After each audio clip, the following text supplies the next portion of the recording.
হাজার হাজার মিসাইল একযোগে ছুটতে পারবে ইরান, চলছে কাজ। সেনা প্রস্তুতি জোরালো করেছে ইরান ও ইসরায়েল। আরেকটি বড় যুদ্ধ আসছে কি? মারা গেছেন অং সান সুচি, এমন গুঞ্জন ছড়িয়ে পড়েছে। বেঁচে থাকার প্রমাণ চেয়েছেন তার ছেলে। কোথায় আছেন সুচি, কেন জানা নেই কারো? কোরআনে বলা নূহ নবীর নৌকা খুঁজে পাওয়ার দাবি সমুদ্র থেকে ৬,৫০০ ফুট উঁচুতে। সত্যি কি নূহ নবীর নৌকায়? কি বলছেন গবেষকরা?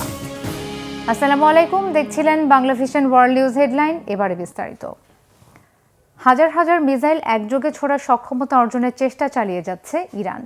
এজন্য ইরানি ক্ষেপণাস্ত্র কারখানায় চলছে দিনরাত উৎপাদন। একই সঙ্গে নাতানজ অঞ্চলের নতুন পারমাণবিক স্থাপনা নির্মাণ নিয়েও আতঙ্ক বাড়ছে ইসরায়েলে। বিভিন্ন গোয়েন্দা সংস্থা জানিয়েছে, ইরান ইসরায়েল প্রকাশ্যে সামরিক প্রস্তুতি জোরদার করেছে। কূটনৈতিক পথ বন্ধ থাকায় দ্রুত সংঘাতের দিকে যাচ্ছে পরিস্থিতি। মধ্যপ্রাচ্যে নতুন যুদ্ধ কি ঘনিয়ে আসছে? হাফিজুল ইসলামের ডেস্ক রিপোর্টে বিস্তারিত। ইরানের মিসাইল কারখানাগুলোতে দিন-রাত ২৪ ঘণ্টা চলছে ক্ষেপণাস্ত্র উৎপাদন। ইসরায়েলি প্রতিরক্ষা ব্যবস্থা ভাঙতে একযোগে হাজার হাজার ক্ষেপণাস্ত্র ছোড়ার সক্ষমতা তৈরি করছে তেহরান। একই সাথে দেশটির নাতাঞ্জ প্রদেশের দক্ষিণে পাহাড়ি এলাকায় বানানো হচ্ছে নতুন পারমাণবিক স্থাপনা, যেখানে আন্তর্জাতিক পরমাণু সংস্থার পরিদর্শকদেরও ঢুকতে দেয়নি ইরান। তেহরান তেল আবিবের বিভিন্ন সামরিক সূত্রের বরাতে গণমাধ্যমে উঠে এসেছে সম্ভাব্য যুদ্ধ উত্তেজনার এসব তথ্য। ইসরায়েল ইরানের মধ্যে সরাসরি সংঘাতের আশঙ্কা এখন আর অনুমানে সীমাবদ্ধ নেই। প্রকাশ্যে দুই পক্ষই নিচ্ছে সামরিক প্রস্তুতি। তাহলে মধ্যপ্রাচ্যে আরেকটি যুদ্ধ কি এখন শুধু সময়ের অপেক্ষা? ইসরায়েলি পার্লামেন্টের এক গোপন বৈঠকে দেশটির সামরিক কর্মকর্তারা সতর্ক করেছেন, ইরানের সঙ্গে যুদ্ধের সম্ভাবনা বাস্তব এবং খুবই নিকটে। একই রকম সতর্ক সংকেত দিচ্ছে পশ্চিমা গণমাধ্যমগুলো। নিউ ইয়র্ক টাইমস জানিয়েছে, সমান তালে সামরিক সক্ষমতা বাড়াচ্ছে ইরান ও ইসরায়েল। কূটনৈতিক পথ বন্ধ হয়ে যাওয়ায় সক্রিয় হয়ে উঠেছে তেহরানের মিত্র বিভিন্ন আঞ্চলিক প্রক্সি ফ্রন্ট। আন্তর্জাতিক বিশ্লেষকদের ধারণা, সম্ভাব্য যুদ্ধে আগের চেয়ে অনেক বেশি আক্রমণাত্মক কৌশল নিতে পারে ইরান। আর এবার তেহরানের লক্ষ্য হবে একবারেই ইসরায়েলের আকাশ প্রতিরক্ষা ভেঙে ফেলা। যুদ্ধ উত্তেজনার পেছনে বড় একটি কারণ হল ২০১৫ সালের পারমাণবিক চুক্তির মেয়াদ শেষ হওয়া। অক্টোবরে চুক্তি বাতিলের পর তেহরানের উপর চাপানো হয়েছে নতুন নিষেধাজ্ঞা। ইরান দাবি করছে তারা উচ্চমাত্রায় সমৃদ্ধ ইউরেনিয়ামের মজুদ ধ্বংস করেছে, কিন্তু ইসরায়েলের অভিযোগ ইউরেনিয়ামের সব মজুদ ধ্বংস করেনি তেহরান। এর বড় একটি অংশ সরিয়ে নেওয়া হয়েছে গোপন কোনো স্থানে। এই আশঙ্কার জেরে ইরানের পারমাণবিক ও সামরিক স্থাপনাগুলো নিয়মিত নজরদারিতে রেখেছে ইসরায়েল। ২০২৫ সালের জুনে ১২ দিনের যুদ্ধে ইরানের প্রতিরোধ অক্ষ বড় ধাক্কা খেলেও পুরোপুরি ভেঙে পড়েনি। ইয়েমেন, লেবানন, ইরাকের বিভিন্ন সশস্ত্র গোষ্ঠী এখনও তেহরানের পক্ষে কাজ করছে। ইসরায়েলি নিরাপত্তা মহলে গুঞ্জন রয়েছে, প্রেসিডেন্ট ট্রাম্পের চলতি মেয়াদ শেষ হওয়ার আগেই ইরানে সরকার পরিবর্তনের পরিকল্পনা করতে পারে তেল আবিব। তবে ইরানের অবস্থানও যথেষ্ট কঠোর। প্রেসিডেন্ট মাসুদ পেজেশকিয়ান সাফ জানিয়েছেন, তার দেশ শান্তি চায় ঠিকই, কিন্তু কোনোরকম চাপের কাছে নতি স্বীকার করবে না তেহরান। পারমাণবিক বা ক্ষেপণাস্ত্র কর্মসূচি ছাড়ার তো প্রশ্নই ওঠে না। চলমান পরিস্থিতিতে সবচেয়ে বড় অনিশ্চয়তা যুক্তরাষ্ট্রকে ঘিরে। এর আগে ট্রাম্প প্রকাশ্যে স্বীকার করেছেন, গত জুনের ইসরায়েলি হামলায় ওয়াশিংটনের সরাসরি ভূমিকা ছিল। অবশ্য মার্কিন প্রেসিডেন্ট নিজেও জানেন, মধ্যপ্রাচ্যে আরেকটি যুদ্ধ আমেরিকার জন্য সব দিক থেকেই হবে আত্মঘাতী।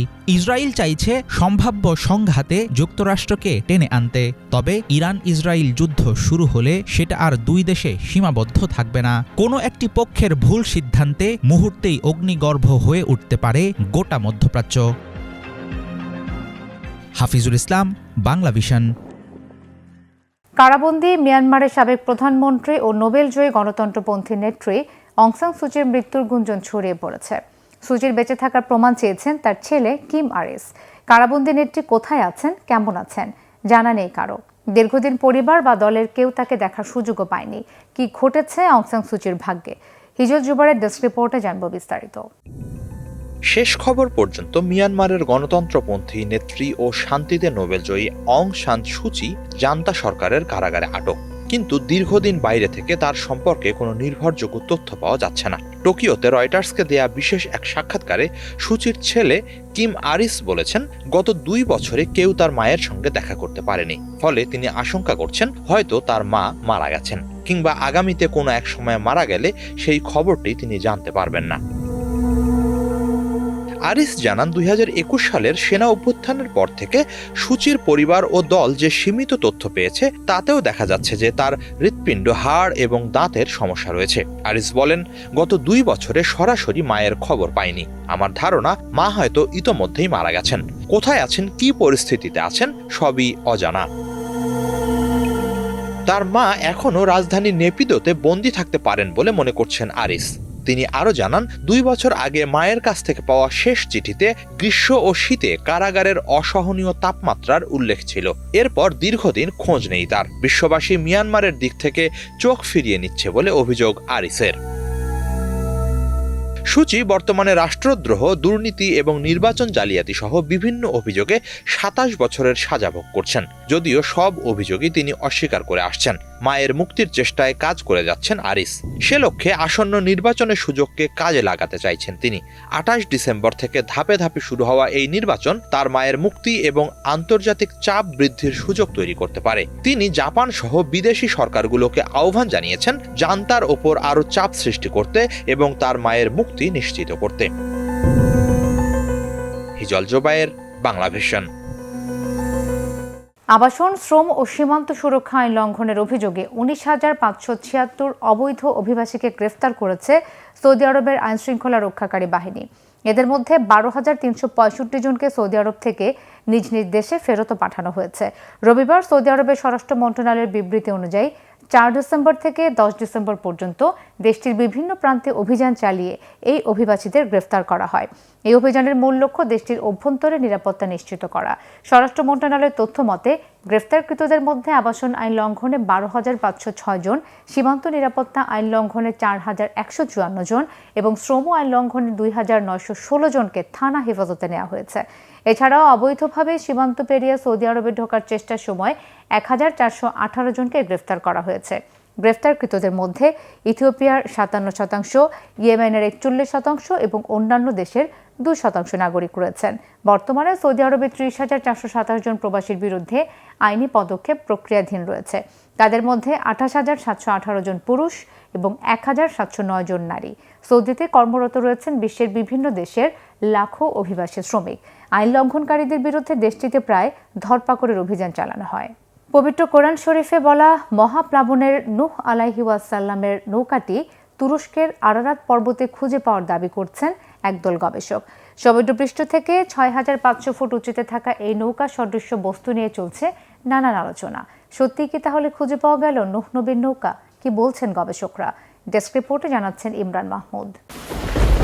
মানব ইতিহাসের সবচেয়ে রহস্যময় ও আলোচিত ঘটনাগুলোর একটি হল নূহ আলাইহিস সালামের মহাপ্লাবন এবং সেই প্লাবন থেকে রক্ষা পাওয়া বিশাল নৌকা।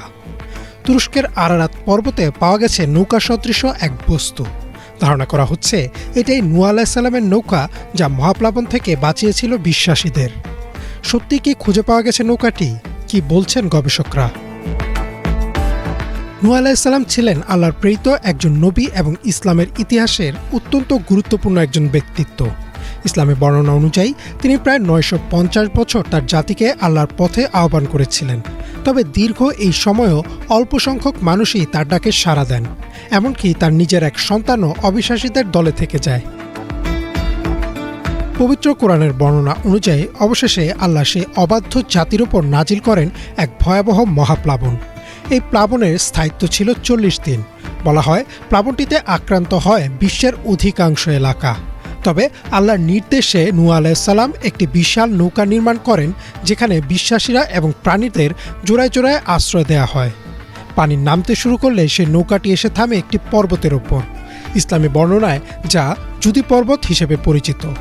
তবে সেই পর্বতের অবস্থান সম্পর্কে সুনিশ্চিত কোনো তথ্য পাওয়া যায়নি। নৌকা আবিষ্কার ঘিরে রহস্যের শুরু হয় 1959 সালে। ন্যাশনাল জিওগ্রাফির একটি প্রতিবেদন অনুযায়ী তুর্কি সেনাবাহিনীর একজন ক্যাপ্টেন ইলহান দুরপিনার একটি বিমান মহড়ার সময় তুরস্কের পূর্বাঞ্চলে আরারাত পর্বতের প্রায় ৩০ কিলোমিটার দক্ষিণে অস্বাভাবিক এক নৌকা আকৃতির গঠন লক্ষ্য করেন। তিনি সঙ্গে সঙ্গে আকাশ থেকে ছবি তোলেন। ছবি বিশ্লেষণ করে দেখা যায় এটি প্রায় ১৬০ মিটার দীর্ঘ নৌকা বা জাহাজের মতো একটি কাঠামো।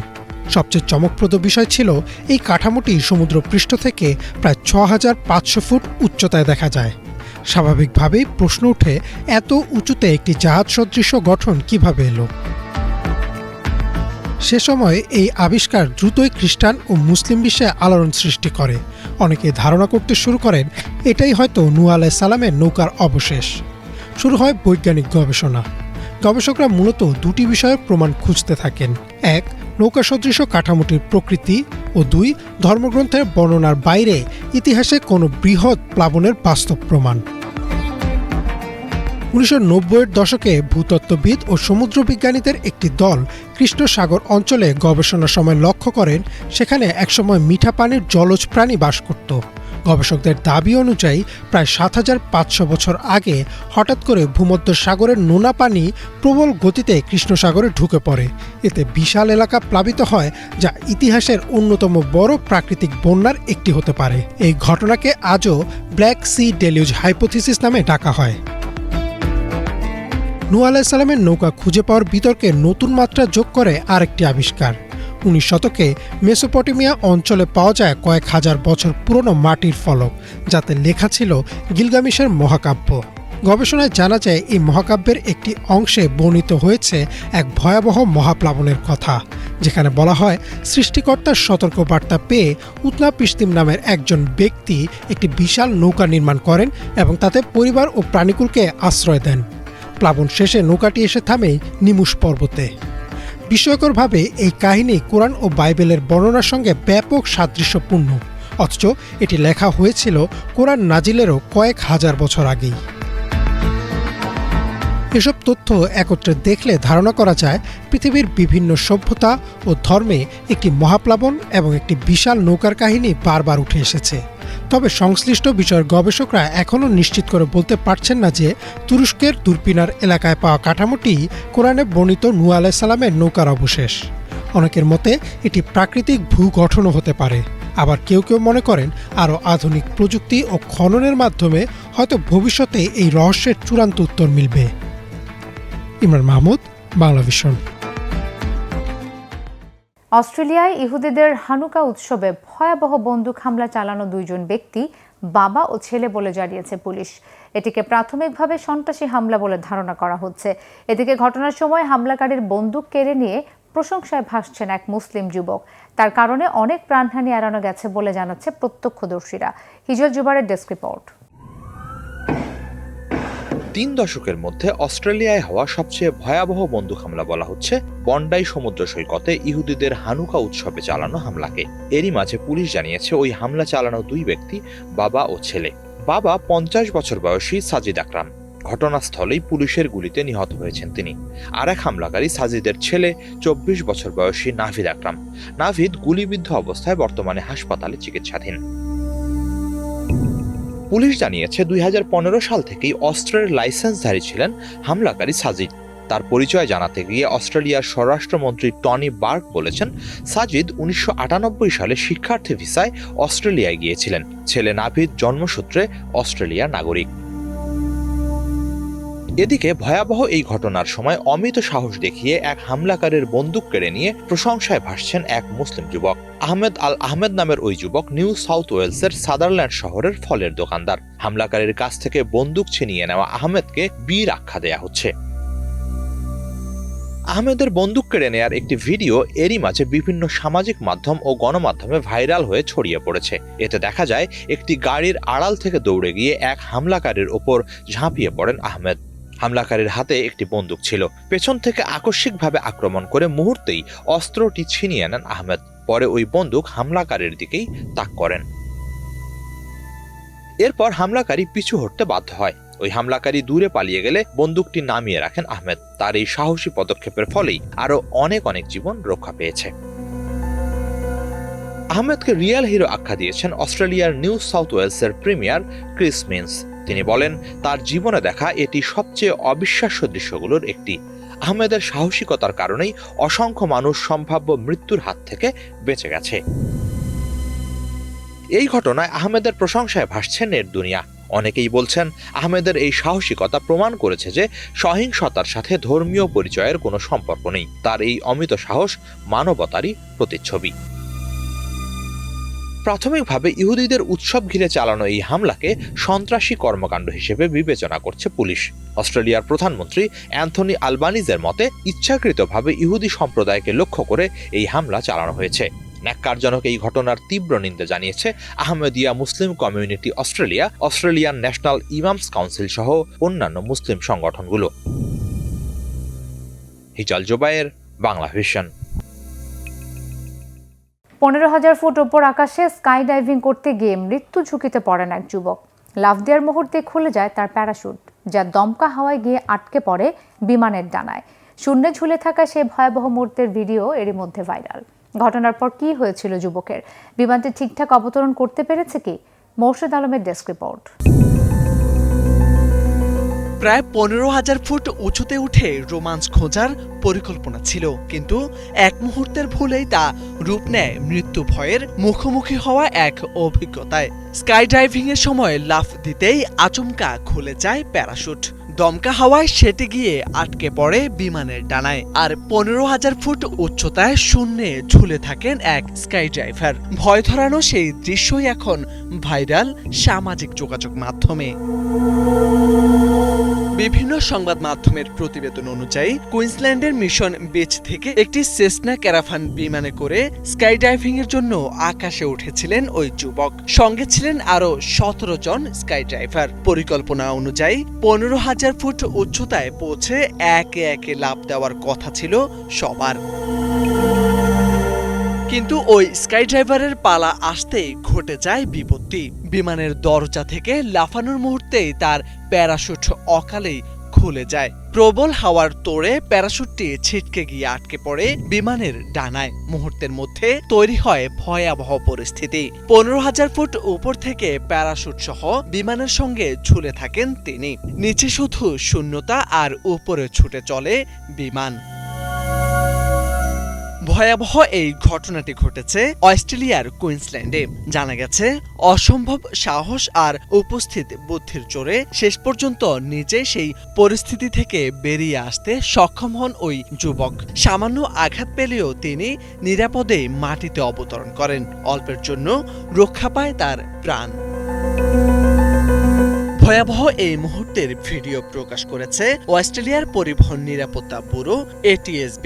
পুরো ঘটনাটি কিভাবে ঘটল এবং কোথায় ত্রুটি ছিল তা খতিয়ে দেখতে ইতোমধ্যেই তদন্ত শুরু করেছে সংশ্লিষ্ট কর্তৃপক্ষ। মোর্শেদ আলম, বাংলা ভিশন। সুদানে চলমান গৃহযুদ্ধ দিন দিন আরও ভয়াবহ রূপ নিচ্ছে। চলমান সংঘাতে 1.5 লাখেরও বেশি মানুষের প্রাণহানি ও লাখ লাখ মানুষ হয়েছেন বাস্তুচ্যুত। জাতিসংঘ বলছে, পুষ্টিহীনতায় ভুগছে 2 কোটি মানুষ, যার মধ্যে 60 লাখ দুর্ভিক্ষের মুখে। ক্ষমতার দ্বন্দ্বে SAF ও RSF এর লড়াই এখন রূপ নিয়েছে মানবিক বিপর্যয়ে, আর তার নির্মম শিকার হচ্ছেন সাধারণ মানুষ ও আন্তর্জাতিক শান্তিরক্ষীরা। দেশটিতে গৃহযুদ্ধের আড়ালে আসলে কি হচ্ছে? কেনই বা এই রক্তক্ষয়ী সংঘাত? বিস্তারিত থাকছে মোর্শেদ আলমের ডেস্ক রিপোর্টে।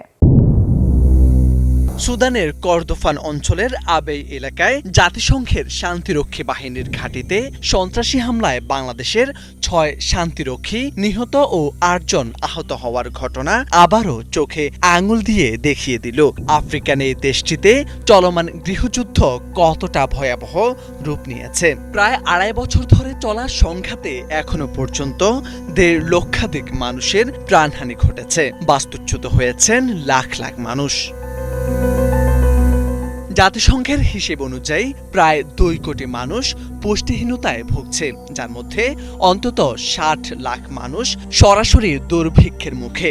সোনা ও জ্বালানি তেল সমৃদ্ধ দেশ সুদানে নতুন করে গৃহযুদ্ধ শুরু হয় 2023 সালে। সংঘাতের কেন্দ্রে রয়েছে সরকারি বাহিনী, সুদানিজ আর্ম ফোর্সেস SAF ও বিদ্রোহী আধা সামরিক বাহিনী rapid support forces RSF।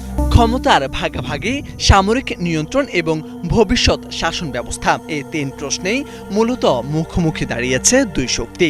RSF এর বিরুদ্ধে গণহত্যা, জাতিগত নিধন, নারী ও শিশু ধর্ষণের মতো গুরুতর অভিযোগ রয়েছে। একই সঙ্গে এসএএফ ও আরএসএফ এর পক্ষে বিপক্ষে জড়িয়ে পড়েছে আঞ্চলিক ও বৈশ্বিক শক্তিরা। জাতিসংঘ সতর্ক করে বলছে, সুদানে বর্তমানে বিশ্বের সাম্প্রতিক ইতিহাসের সবচেয়ে ভয়াবহ মানবিক বিপর্যয় চলছে। সুদানের এই রক্তক্ষয়ী অধ্যায়ের সূচনা 2019 সালে। দীর্ঘ 3 দশক ধরে ক্ষমতায় থাকা প্রেসিডেন্ট ওমর আল বশিরের বিরুদ্ধে গণ আন্দোলনের পর এক সামরিক অভ্যুত্থানে তার পতন ঘটে। অভ্যুত্থানে নেতৃত্ব দেন এসএএফ প্রধান general Abdel Fattah al Burhan এবং আরএসএফ প্রধান জেনারেল হামদান দাগালো, যিনি হেমেদতি নামে পরিচিত। বশির পতনের পর বুরহান প্রেসিডেন্ট হন, হেমেদতি হন তার ডেপুটি। কিন্তু গণতন্ত্রের উত্তরণের প্রশ্নে এবং রাষ্ট্র পরিচালনার নিয়ন্ত্রণ নিয়ে অল্প সময়ের মধ্যে দুই সেনানায়কের মধ্যে গভীর ফাটল তৈরি হয়। 2023 সালের এপ্রিলে রাজধানীর খার্তুম সহ বিভিন্ন অঞ্চলে আরএসএফ সদস্যদের মোতায়েনকে হুমকি হিসেবে দেখে এসএএফ পাল্টা প্রতিক্রিয়ায় সেনাবাহিনী নামানো হয় রাজধানীর রাস্তায়। কয়েকদিনের টান উত্তেজনার পর 15 এপ্রিল খার্তুমে একের পর এক বিস্ফোরণ ও তীব্র বন্দুকযুদ্ধ শুরু হয়। জাঞ্জাবিদ মালয়েশিয়া বাহিনীর সদস্যদের নিয়ে আরএসএফ গঠিত হয় 2013 সালে। বশির সরকারের পৃষ্ঠপোষকতায় তারা দারফুরে বিদ্রোহ দমনে নামে। ওই সময় কৃষ্ণাঙ্গ আফ্রিকান ও আরব জনগোষ্ঠীর উপর ভয়াবহ নিপীড়নের অভিযোগ ওঠে। অভিযোগ রয়েছে, সুদানের কিছু সোনার খনি নিয়ন্ত্রণ করে হেমেদতি সংযুক্ত আরব আমিরাতে সোনা পাচার করতেন। গেল জুনে লিবিয়া ও মিশর সীমান্তবর্তী অঞ্চলে আরএসএফ এর দখল বিস্তৃত হয়। অক্টোবরের শেষে তারা আল ফাশের দখলে নেয়, যা ছিল সরকারি বাহিনীর দারফুর অঞ্চলের সর্বশেষ শক্তিশালী ঘাঁটি। এর মধ্য দিয়ে প্রায় পুরো দারফুর আরএসএফ এর নিয়ন্ত্রণে চলে যায়। এখন তাদের লক্ষ্য কোরদোফান।